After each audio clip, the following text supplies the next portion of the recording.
Here we go. Hey guys. So I read that beautiful message from Justin Fletcher, and now I want to follow it up with you guys seem to like when I do interviews, which is weird because I never wanted to have a YouTube. I never wanted to do interviews, but yet here I'm doing both. Still don't have a podcast name. Probably never will. Just gonna have interesting conversations. So I've got you guys mentioned that you liked Mike LaRocco and our Mason video, but we were just gonna have a conversation like we normally do in Lodge when we get together, and so yeah, so that's pretty much it. So Mike, I want to know how you got into spirituality because everyone's got their own story. I I'm not sure I could remember a time when I wasn't interested in spirituality, and that kind of grew into at a very early age. What age I don't know. Probably before 6 years old. My father was very deeply into the Moody Blues, and there was a part in one of the songs where it was a quote from Rene Descartes where he said, I think I am, therefore I am," and I just needed to know what that was about. And then as I started reading the lyrics to the Moody Blues and some of their songs, they were really interesting songwriters about understanding the mysteries of life. And I just kind of took off from there. You know what I find so interesting is that you're born with a blank slate and you're constantly filling it with information. And the way I like to explain it to people is like, I'm not a physicist. I understand quantum physics, but I'm not a physicist. So I can't, or I'm not a mathematician. So I can't think in math terms. So it's basically as you build knowledge, it goes into your repertoire and you can think in those dimensions, but you can't think about things that you don't understand.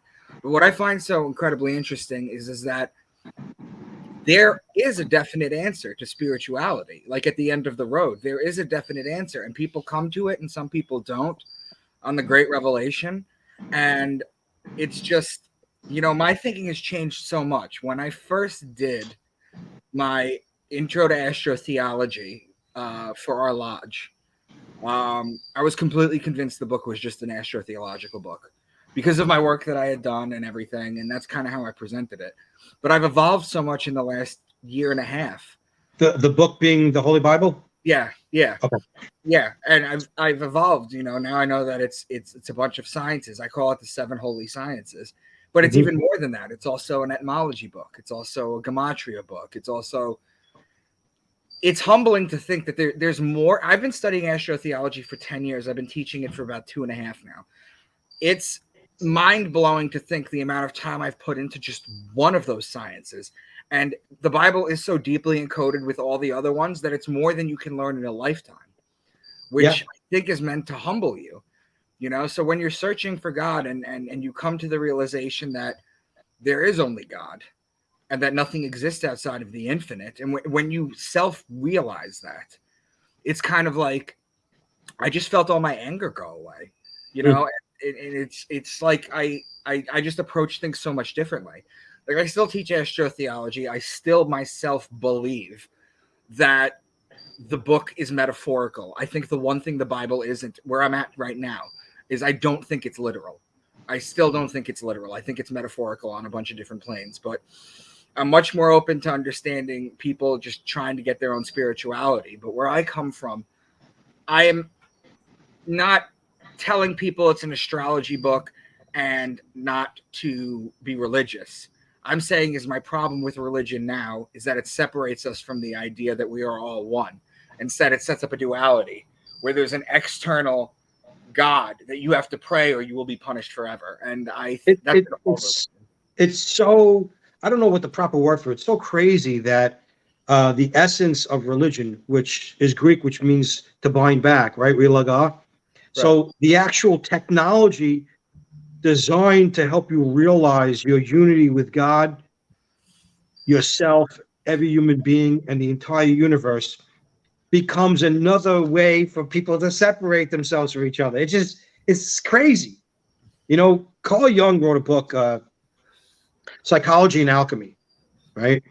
And one of the things he mentioned in it was He said that when he gets to a certain level with a patient, he abandons traditional psychotherapy and has to start using symbols to access the archetypes in the collective unconscious.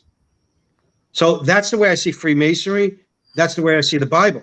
Is the Bible is using symbols, like you always talk about, to access deeper parts of our unconscious, that where words, and I'm not necessarily against dogma, okay? It's a facet that when dogma becomes draconian and oppressive, that's when it goes awry. You know, at some point, we understand that the mystery is so infinite that it's a good idea to have some sort of scaffold at the edge of the abyss to hold on to and walk against, which might be what religion was supposed to be about, you know, and but then it becomes such a burden, and people are staring at the finger, you know, like that Zen master, he's pointing at the moon, and everyone's looking at the finger, not the moon. It's just, you know, but I guess it's a part of life. It's a part of the process that you and I pray that everyone gets to, right? Well, that's the idea behind my channel at this point now. Yeah. Because you can see the evolution of me and the evolution of my characters through my books. You could see the evolution of the drinking. You could see the evolution of the mental problems. You could see the just basically it's my archetypes, basically is my main character. And it comes to this realization that I've come to, that I first reached out to you and you were like, oh, you figured it out. Basically. And I was like, yes. And that's where it's going to go. And to be honest with you, I think my story is done after the 9th book, because I think there's nothing else to tell. I think he comes to ultimate realization, and then you leave the rest up for imagination. The thing that always, I was trying to get your thoughts on this. The thing, and I don't think I've ever brought it up to you, but the thing that interests me is, for example, the 10 Commandments. They say they're from the 42 affirmations of Ma'at in the Egyptians. You can see 3 of the 10 Commandments in the Egyptian Book of the Dead. Noah's Ark story goes back to the Epic of Gilgamesh. I'm not discarding the Bible for the amazing, incredible book that it is if people are truly willing to put the time in and study it. But I find it interesting that it is so complete and it is so overwhelming, and yet it drew from previous things. Nobody talks about the Egyptian Book of the Dead being this crazy alchemical book that's supposed to raise your consciousness to that level. No one's talking about, the Gilgamesh story.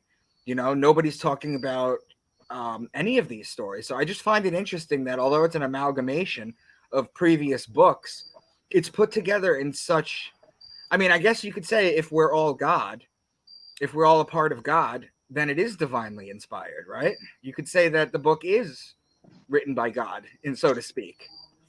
Well, I don't harden my opinion on that every letter or word in the Bible is the revelation of God.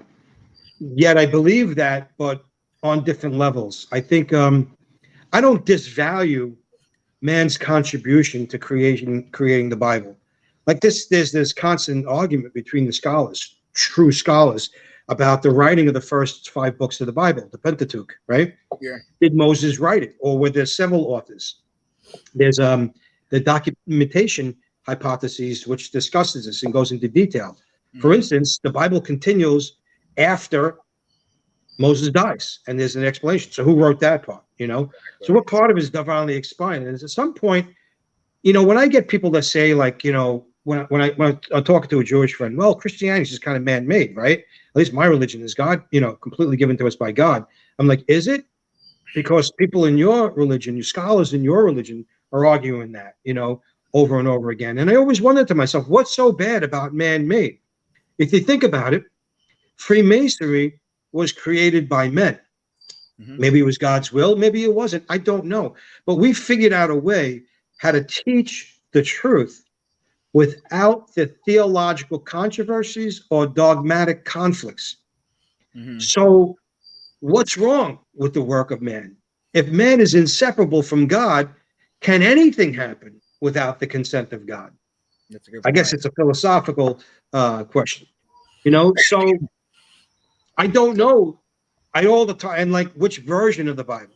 Right. When studying Kabbalah and getting into the letters of Hebrew, I sometimes start losing myself in it, because I'm starting to wonder that at some point it feels like there were once hieroglyphics where each letter was a picture, which kind of like before language really was being able to communicate it on the level that we communicate today, it was trying to say something in picture form, and they used sound. So I don't know if we're ever really going to know what another person was really, truly, perfectly trying to convey it to another person. Before language, we were able to come out of a cave, smell, feel, and just know the right time to plant and when to plant, right? And then communication came in. Communication is very vital, saves you a lot of time, definitely. And you can't really have culture, and you can't really have society, civilization, without communication and language. It's kind of almost amazing that we made it this far to begin with. But can we really ever know what another person is thinking and feeling? Even if you completely understand the essence and the perfection of the words they're saying, still, how do you know what they mean? How do you know what they really meant? You know, can you get into another person's psyche completely and understand that? I don't know. So maybe we're not meant to. Maybe it's okay to like lay back and leave it loose. That's why I look at the Bible as an esoteric roadmap to self-realization. Right. But I don't only look at the Bible. I look at the Bhagavad Gita. I look at the Buddhist text. I look at Toltec wisdom. I look at quantum physics. I look at anything I can get my hands on that's true mysticism. You know? Right. I think two things. Number one, I heard this quote I found interesting. It says, "You have your image of yourself for all your faults, your beauties, your good, your bad. There is no two identical views of who you are out there. Everyone has, you mean something different to everyone. You're an asshole in this person's life. You're a savior in this person's life. Do you know what I mean? Like we all have, when you pool a group of people and how it is, and who are you really? Who are you really? And the other thing I wanted to bring up too, while they were arguing about the first 5 books of the Torah, that in 100 AD they had the Senat Jamnia, which you could pull up in the Encyclopedia Britannica for people who actually want sources. And the book of Job is actually the oldest book in the Bible. It predates Genesis by a lot. So you have to throw that into the mix too. Yeah, I've heard you say that, yeah. Yeah, so you have to think about that, is that Genesis may be the beginning story, but it's not the first story. Job predates it by hundreds of years. So it's just, I just find the whole thing interesting, you know. And the stories found in the Sumerian text, which date back 2,000 years prior to those texts, have very similar corresponding stories about the flood and other things. Does that devalue it? To some it does, but to me it raises it up, that this is something that's been speaking in the collective unconscious of humans for thousands of years, possibly forever, trying to express itself. You know, the whole idea of the way the Christians, and I call myself a Christian, I call myself a Catholic mystic, right? But many things also, is how the whole Christianity is manifest into Jesus dying for our sins. But is it really, the story really is about how a human being could be divine, how humans really are divine. And that is the greatest story ever told. Right. Because it has it's constantly coming through the unconscious of all the stories. Right. It's technically, it's the only story ever told if you think about it. As I teach it through astrology. And it's our story. It's your story. It's my story. It's every person that watches. It's the hero's journey that Joseph Campbell talks about. That's right. We all go through the same thing. So is Jesus just a stand-in archetype for all of us? I mean, he teaches that he was God, but if we're all God, doesn't he represent all of us? Yes. I mean, St. Augustine said that the description of a mature Christian community is one Christ loving himself. The early Christians saw Christ as universal mind, as a human that can understand and connect with divine consciousness. That the Christ was the highest capacity of human consciousness, one with the divine, 100% human, 100% divine. And it was more of universal mind and very Buddhist and Kabbalah in the aspect of the whole description of the Ein Sof than it was to where it kind of wound up today. to just being laid upon. And, look, I'm not going to tell what anyone believes is wrong, but Jesus is quoted by saying many times, do what I did, unless you take up your cross and carry it. He also said, not everyone that says, Lord, Lord, will be saved. So this vicarious atonement through his death was a sales pitch that Paul brought out. I don't dismiss it. I'm not saying it's not true, because in Buddhism, into Mahayana, and especially in Vajrayana Buddhism, also known as Tibetan Buddhism, they have lamas that connect you to the specific Buddhas, like Shakyamuni Buddha, the main Buddha, but there's also many others. There's Mahavarachana, there's also Chenren-zi, there's also Manjushri. There's a lot of different Buddhas. There's Medicine Buddha. And so these are psycho-magical entities that are so free of karma that they are a portal to infinite positive karma. So you channel into these entities, which are not gods, okay? They're energy sources and conscious sources, to help you negotiate for the negative karma, keeping you blocked, sick, or unhealthy, and you channel that. So if you study Tibetan Buddhism or Vajrayana Buddhism, they will say that Jesus is Christians' Buddha, that they use as that system, that through channeling to the sacrifice of Jesus on the cross, they're inheriting his meritorious karma that they would put it to negotiate for that negative karma. Right. And so it's there too, but I don't really look at it that way. I look at it in its essence, because in the beginning, in Genesis, the early Christian church was using Aristotle philosophy. They saw the myth of Adam and Eve, and then myth wasn't to dismiss something as negative or discount it or lessen it. Myth was the mythos, the mystery. It was a way of communicating before they understood the subconscious mind, before Freud's discovery. And so the story of Adam and Eve, and there's documentation, by the way, to back this up, that the early church fathers believed that this was a psychological explanation of how each individual separates their heart and their mind. Adam being the intellect, Eve being the emotions. That's love, and how they became two. Right. And how and the birth of the ego, which was what blocked them from the Garden of Eden, was still living in the Garden of Eden. It's just that the ego, when you become aware of yourself, the evolution of humans departing from the rest of the animals, is what psychologists call full self-cognitive reflection. You're fully aware of yourself. And a byproduct of being conscious of yourself is feeling disconnected or separate from the rest of the universe. And that's where all the trouble starts, right? How does this get resolved? Okay, is Christmas time is in the winter. Wasn't really in the winter. They just used it because astrologically, that was very instrumental in the path that Michael took around, the cosmos. His path was the celestial plane through the astral plane, right? So the celestial plane is how the planets go around the sun, and the astral plane was how the zodiacs go around, right? And so when those two intersections are the equinoxes, right? So what was happening to the ancients' minds was that Michael was the divine knowledge of God. And so as you got closer to the winter, people would stay indoors more, and it had the quality of recollecting and becoming more emotional. And you were taught to kind of process your emotions and your emotional blocks.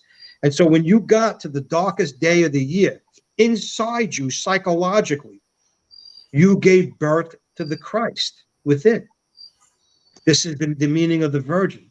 Your original consciousness is in your heart. We know that the heart tells the brain 50 times more information than the other way around. We know that there's brain cells on the heart. You know what's funny? The gut does too. There's 3 brains. Yeah. The gut, the heart, and the head. And the heart forms first. So one of the things that we can say is part of our ritual that is very fringe, but we're going to say it, is that where were you first prepared to be a Mason? In my heart. And that's beautiful. Yep. So that's the whole resolution, the whole journey of Christ, of being Christ, is to take his cross, is to follow it, to reconcile between the physical and the spiritual, to reconcile all the emotional issues you have, the blockages, and reveal all that blocks you from the source. And let your ego expand to the point where it includes the entire universe. Right. You don't get rid of the ego. You turn it inside out. A mystic falls in love with creation. That's true, but would you agree that in the society that we live in, and I'm talking about everything about society, we need an ego to survive? Yeah. Well, the thing about the ego is we don't have to worry about the ego because the ego is an automatic. So the desire should not be to dissolve the ego because the ego technically doesn't exist as an independent object that you could look at. All right. So ego is in its simplest form. The simplest form is the Latin word I. Ego means I. So if I forgot how the Latin would be, if I want to tell you I go down to the store, or I have a green shirt on, I would begin that sentence with ego if I was speaking Latin. Ego simply means I. So ego is your sense of self. And so your subconscious and your conditioning and your preparation to life creates a propensity with your nervous system to handle things. Just like if you had an annoying older brother that used to beat you up all the time, if someone goes to slap you, your reflex would be to block it. Right. And you could always tell someone that doesn't have an older annoying brother, when you go to smack them, they just let you smack them. They don't have that reflex. Yeah. So the ego creates this reflex to protect oneself. That's why it's very vital. It's very necessary. So it blocks out a lot of psychic pollution that doesn't, to keep the soul and the mind and the subconscious pure. So the ego is very powerful and very important in this whole process. But what we do is, as we grow spiritually, it expands our sense of self. It's like when you had your realization that we're all God, that you're one with everybody else. Your ego automatically expanded to feel this love for everybody, and your anger dissolved. You didn't have to get rid of your ego. If you choose to try to get rid of your ego, that's your ego. Right. And Thomas Merton said that the ego is so elastic, it can stretch to the point of nothingness, just to snap back into place to chalk up another win for itself. Well, isn't that what people who do DMT, they look to see, they look to dissolve it, but then they rubber band right back. Yeah, exactly. It comes back online. Right. But again, remember, ego is your sense of self. Mm-hmm. And so these people that, when you recognize your true nature is awareness itself, you're enlightened, but you still have all the natural reflexes that pull you out of recognition of self, right? Mm-hmm. It's when the recognition of self becomes a permanent thing and you've now broken ties to all the silk threads that pull you out of that recognition, that you become fully self-realized. And now you still have an ego. The only thing is your ego is the entire universe. You see yourself as everything. It's hard to explain to people that they're not their neurochemistry or biochemistry. It's almost impossible to get through to them on that. Well, I used to do this workshop, and people used to tell me, like, why did I spend the second part in the science? And I said, listen, I have to. Either whether you're interested or not, I have to program it, because 20 years from now, I might click in. But it goes through the process where, as we eat, drink, and breathe, we're absorbing atoms and molecules, replacing them in cells. 3.8 million cells a second are being completely replenished. 3.8 million cells a second are being replenished. 98% of the matter in your body is completely replenished every year.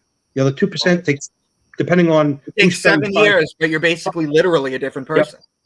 Some people say 5. I think maybe 5 because I eat more than most people.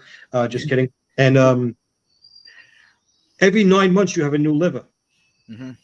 Every 4 minutes, a new stomach lining. Every 4 minutes, you have a new stomach lining. So the question comes is that for people who have hepatitis, and the body's reproducing a kidney every 9 months, brand new kidney, medical fact. Mm-hmm. Why is it reproducing a diseased liver when it knows how? It remembers how to produce. The interesting thing too is a liver is the only organ in your body, because of the bile duct. The liver is the only organ in your body that can literally replace itself. So when you donate a liver, you could donate 50% of your liver and that shit grows back. Doesn't work with a kidney. When you donate the kidney, that doesn't come back. The liver is the only organ that actually replaces itself, literally. So Deepak Chopra asked this question, and the only answer he came up with was, there's a problem in the intelligence system interrupting the blueprint. And maybe guys like Jesus, can I say guys like Jesus when mentioning Jesus? Yeah, I can, right? Yeah. When people like Jesus or Buddha or people that are, or Krishna that was known to perform miracles, maybe they were able to see someone's energy matrix Hmm. and see where the problem was and just throw a little chi, a little life force into that spot to make the correction. Right. I mean, I've it seen, happens in China. If you go to inner China where these Tai Chi masters or Qi Kung masters that have been practicing Qi Kung for like 50 years, all right, there's miracles all the time. I've It's seen so videos. important. I've seen videos of Qigong masters in surgery when they have a, excuse me, a scan of the stomach with a tumor in it, and they push energy into it, and on the screen you could see the tumor shrinking, and then it Yeah, disappears. yeah. You know, look, the miracles happen every day and people don't recognize it. 1951, Roger Bannister ran a 4-minute mile. Prior to that, they believed it was impossible for a human being to run a 4-minute mile. They Mm-hmm. even had medical evidence to back up this theory. Within 18 months after Roger Bannister broke it, thousands of other people were able to do it too. It's a pre-cognitive commitment to a limitation. It is. It And so absolutely all is. these saints, all these prophets, all these avatars are meant to constantly break us out of this hypnosis and realize that we're spiritual beings. Yeah. When you're talking about like the Akashic records, for example, which is every thought, saying, conversation, intention, that's in a book. It's not really a book, but it's out of this dimension and it's an ethereal book that has everything. You can call that God.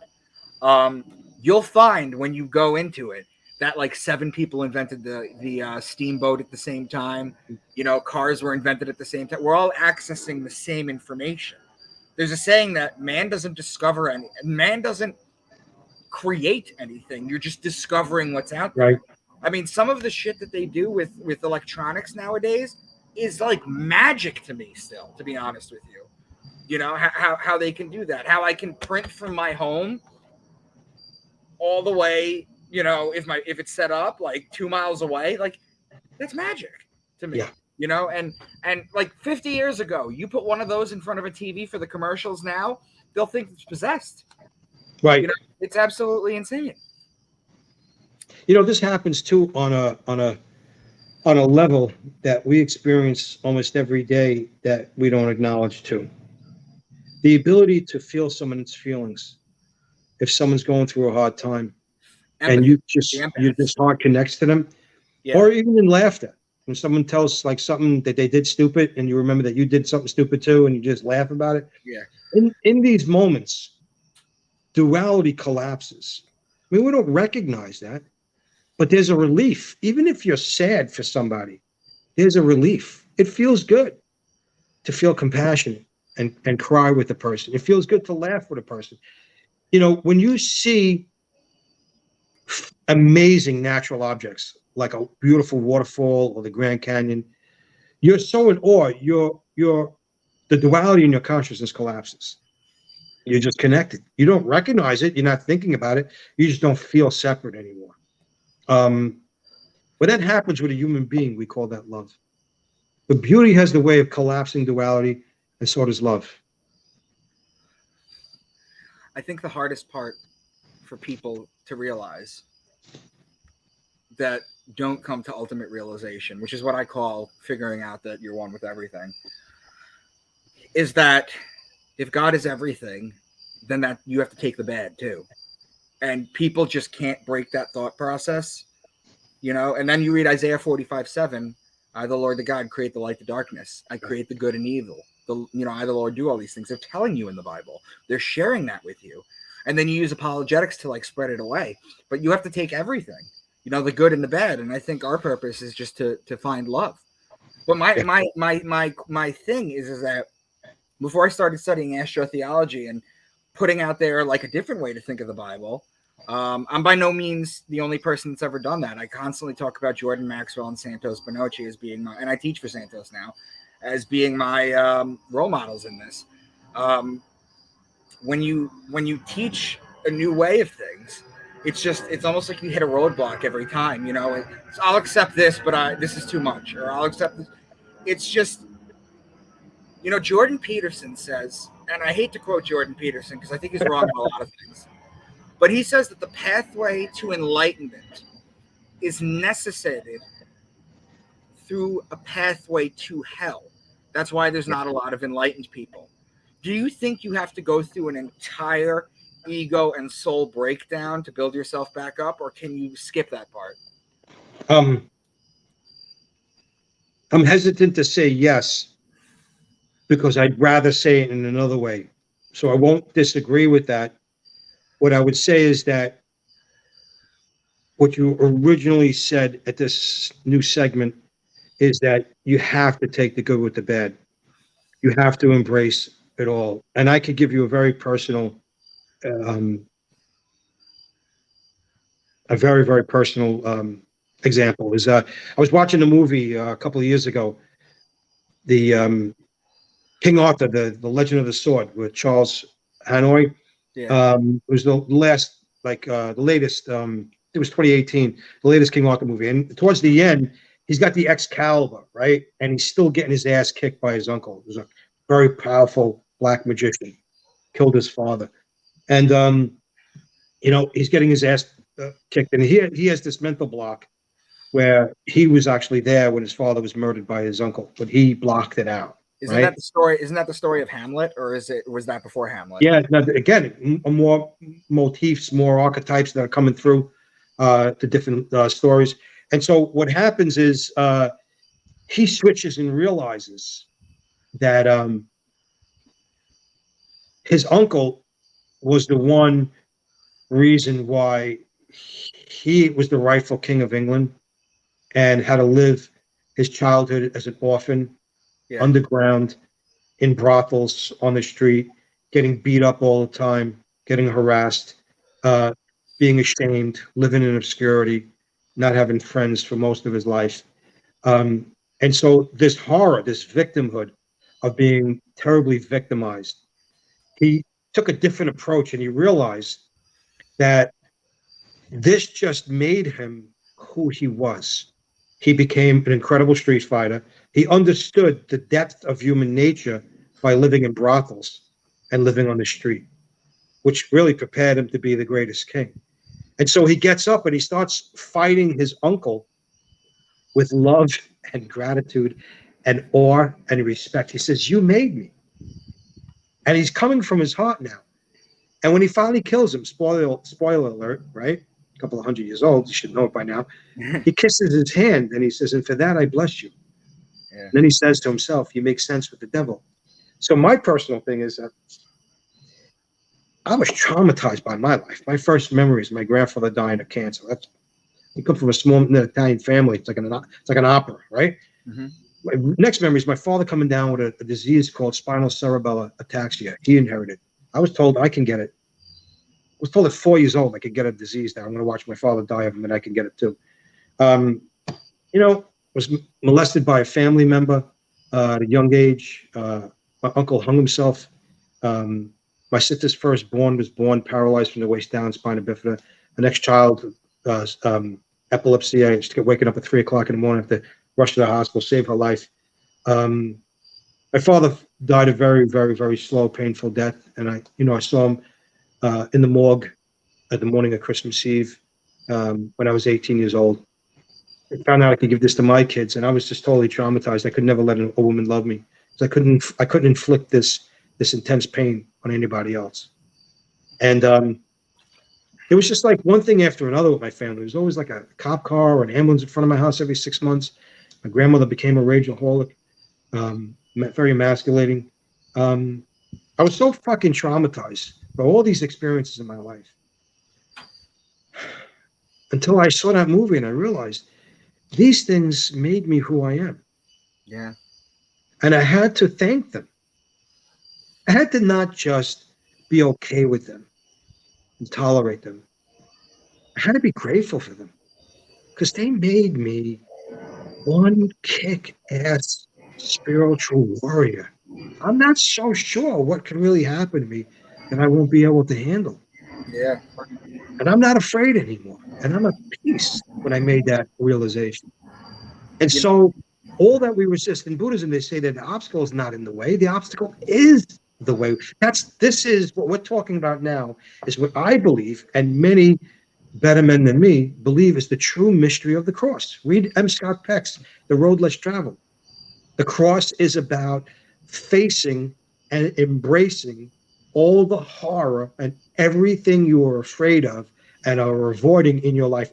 All of it, all that you hate, all that you fear, all that you disgust. If you embrace it and carry it, it leads you to the resurrection. Why?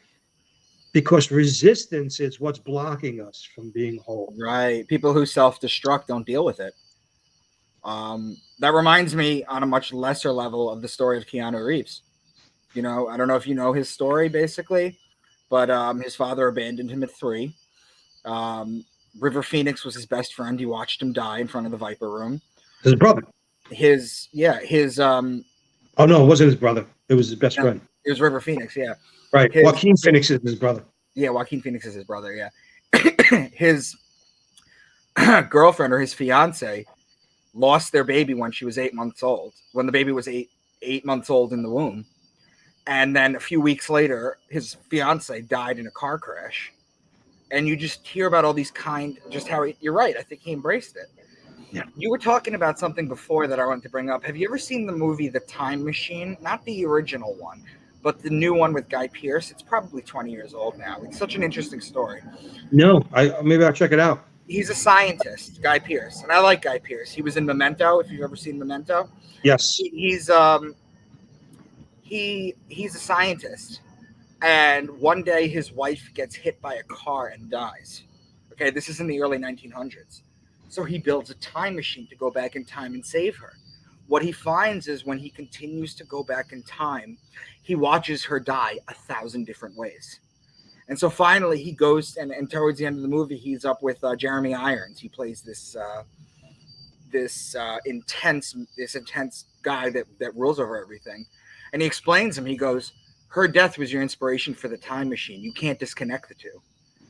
You know, you wouldn't have built the time machine had she not died. You wouldn't have come up with that. So you get to watch her die 1,000 times every time you go back, or you could just move forward. Wow. That reminds me of a letter Ram Dass wrote to a husband and wife that used to study under him. That daughter was brutally murdered, and he had to write them a letter. I don't know. Do we have time? Would you like to hear it? Yeah, let's hear it. Okay. You know Ram Dass, right? Yep, of course. I'm not familiar with this letter, though, but I do. No, yeah. Take a second to pull it up.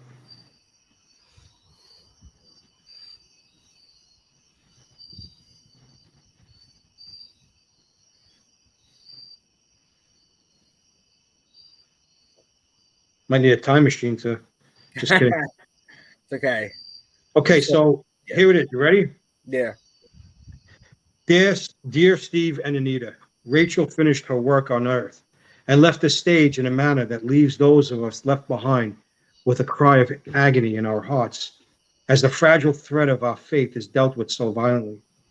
Is anyone strong enough to stay conscious through such a teaching as you are receiving? Probably very few. And even they would only have a whisper of equanimity and peace amidst the screaming trumpets of their rage, grief, horror, and desolation. I can't assuage your pain with any words, nor should I, for your pain is Rachel's legacy to you. Not that she or I would inflict such pain by choice, but there it is.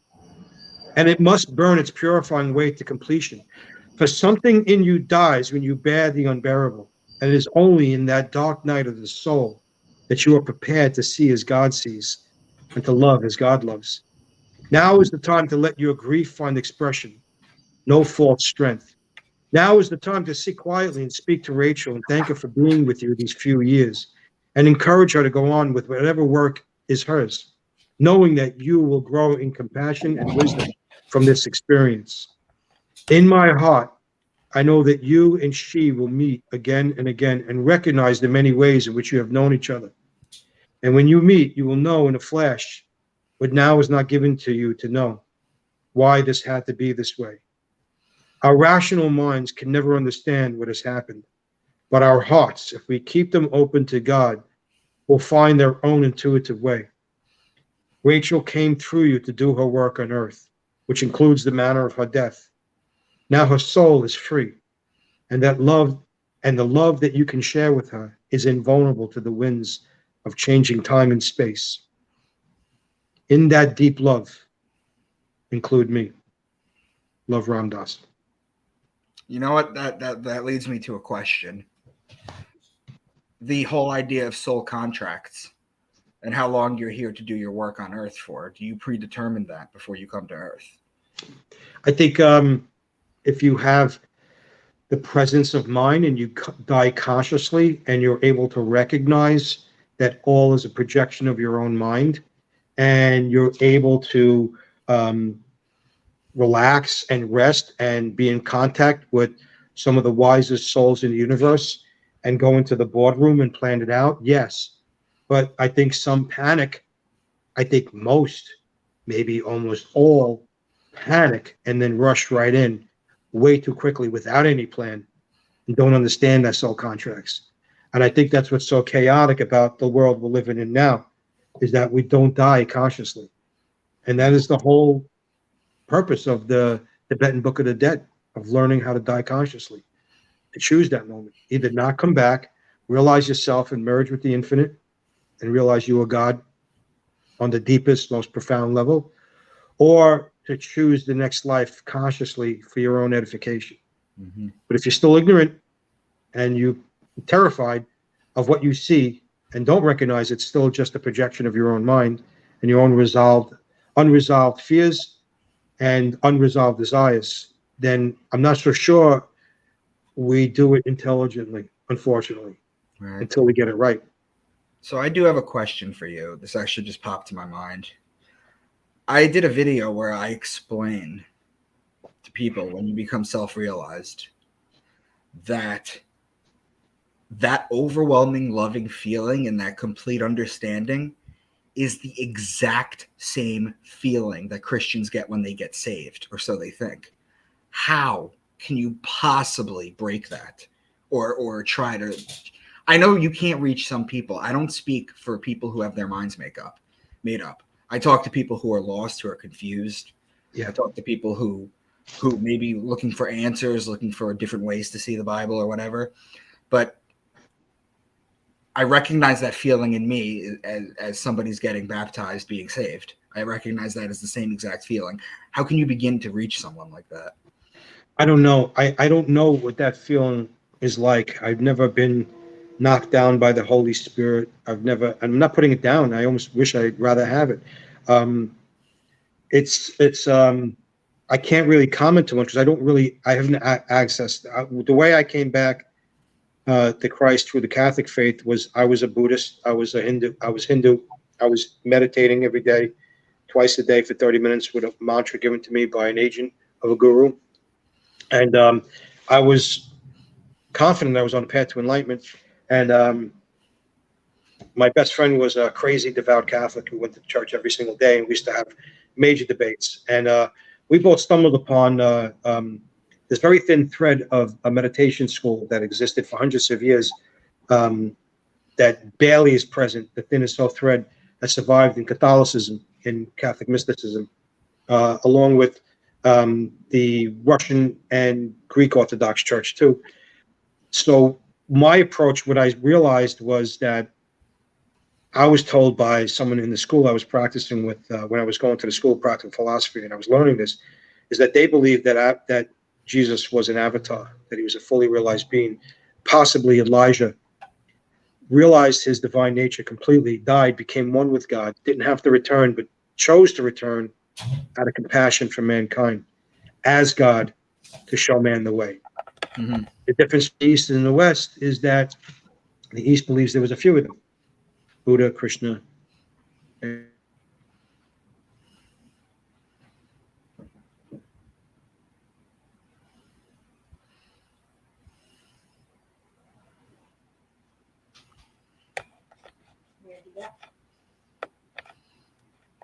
You still there, Mike?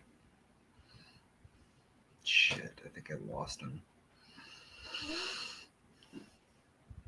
There we go. We lost you for like a minute, so go back. Yeah. Go back real quick. So where I came back to Christ was the explanation from the Eastern perspective that he was probably a fully self-realized being, realized his divinity in a prior life, didn't have to come back anymore, became merged, became one with, died, became one with God, possibly as Elijah in his past life, merged, became one with God, didn't have to return, but did return out of compassion for mankind to show us the way. And that would be what they call an avatar. The only difference between the Catholics and the Eastern philosophers is that they believe that there was many. They believe that Buddha was one, that Krishna was one, that Rama was one, that maybe there's a handful of others Right. and stuff that did that, and that potentially each single one of us is that. And so that an Eastern philosopher believes that who Jesus is and what his teachings are about is to say that that's who you are too. You are that. You are God, is what he was trying to say. But I think that that the history can tell, and it would be difficult to prove, but I think it can be proved, is that the theologians knew this, Micah, but they had to codify it for fear of being burned at the stake, because people are just out of their fucking mind with superstition. Like this conversation right now, we'd be burned at the stake 60 years ago. There's no doubt about it. In some countries, we would today. Saudi Arabia, if we had this conversation, we'd probably have a problem. Mm-hmm. I don't mean to offend anybody, but I'm not really. I'm probably sure. And you know what? You said this in the wrong context, and so this is the reason why Freemasonry is a secret society, or has some secrets. Is that for hundreds of years ago, when it wasn't safe to talk about this, Freemasonry was a place that you could talk about this safely. It was also a place you could talk about the potential for maybe having a democratic republic, that the worst possible form of government is kings and queens, monarchs with divine right to have, full dictatorship, and you get hung for treason if you discuss democracy in the 1700s, right? In the 1600s and 1700s. Right. So Freemasonry became the safe place for intellectuals to talk about this stuff, and that's why it was codified. That's why. That's what the original Illuminati. Well, the original Illuminati, you got to watch this movie on Prime called The Illuminated, the true story of the Illuminati. It gives you a scholar's point of view from all the letters and all the rituals and all the documentations in all detail. Okay? They are transcribed. It's perfect. It is the ultimate teaching on who and what the Illuminati is. Anyone wants to say that Freemasonry is the Illuminati and they want to talk about the Illuminati, I command them to read this movie and forbid them to talk about it until they see this movie. And you really should see the movie. It's about a little less than 2 hours long. And people we know had did it. And we're friends with some of the scholars. And it's indisputable if you just watch the movie. You can read the book, but the movie's probably easy to get the whole story for it. And you'll find out in detail. It only lasted a couple of years. And Adam Weishaupt he never went past fellowcraft, believe it or not. Did he really? And so, yeah, so what he did is he just had his own ideology, but he never completed it. Okay, he was using Enlightenment philosophy, which basically said that if you try to be as pure as possible and purify all your desires, right, to the point of perfection, you become enlightened. But we know from all the paths to enlightenment that succeeded is that you cannot get rid of all your desires. You should not get rid of all your desires. You have to chemically illuminate them. You're never going to reach enlightenment by rejecting your emotions or your desires. That's the whole teachings of Christ, not his verbal teachings, but his symbolism of his story, of his birth, of his death and resurrection, is about embracing it all. Like we said before, you have to accept all of it, and so you have to take all that you hate about yourself. You have to all your subconscious. You have to bring all of that to the light, and bless that too. And right. That's the only way to get there. But if you're going to reject your human nature, if you're going to reject your desires, then you're just suppressing that, and that creates the actual blocks, which actually prevent you from enlightenment. Correct. So I want to leave it at this. I want to leave it with this thought. You have all these ancient societies, going back to the Sumerians, the Mesopotamians, the Babylonians, all telling the same story, the greatest story ever told, all doing this. It's only fitting that they were all gods. They were all gods at the time. But it's only fitting that it evolved to the point where it was told through a man in Jesus. Oh, I think I lost you again. Shit.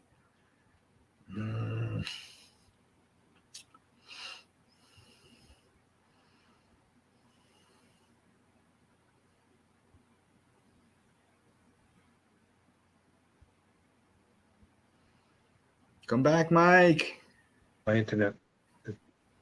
You still there? I am. Okay. I was going to say is that all the ancient stories, the Sumerians, the Babylonians, the Mesopotamians, all of them, the Jews, the Egyptians, the Greeks, the Romans, they all tell stories, and they're all done with gods. You know, Christianity is the first one that puts it in human form. Well, I'd say that Hinduism did it thousands of years before Christianity. You know, so I think I have to be very careful about how to discuss this. We could discuss this as non-Freemasons openly, which is public knowledge, but as Freemasons, I have to be very delicate. Okay, so there's a connection between Pythagoras, Enoch, and Jesus of Nazareth. And so Pythagoras' connection is really in the secret that his connection is to Hermes Trismegistus. Okay, you're familiar with Hermes Trismegistus, all right? Of course. So in the difference between the creation myth of Judeo-Christianity, Adam was just a human being, all right? And only in the Christians, Jesus is said to have the station of divinity, all right? But in the Egyptian creation myth, the original human being is divine. And so if you follow the story, okay, Enoch, okay, the Apocrypha, is someone who in the Holy Bible portion that's accepted by everybody in the canonization part, all it says is that Enoch walked with God and then he was not. Yes, correct. He was the first one technically who didn't have to die on earth. So, and then when you get into the Apocrypha of and you start getting into Enoch 1, 2, and 3, it's this incredibly complex, very deep, esoteric, crazy story, right? But the underlying message, if you follow Enoch, right, which Enoch is connected to Hermes Trismegistus, all right? They could be the same person, or it could just be the archetype.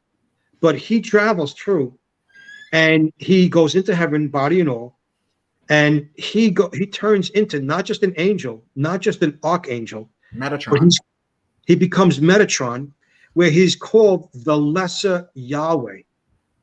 If you look at the theology of the explanation of the Lesser Yahweh and Enoch's status in heaven, it is identical to the Catholic theological explanation of Jesus' relationship to God.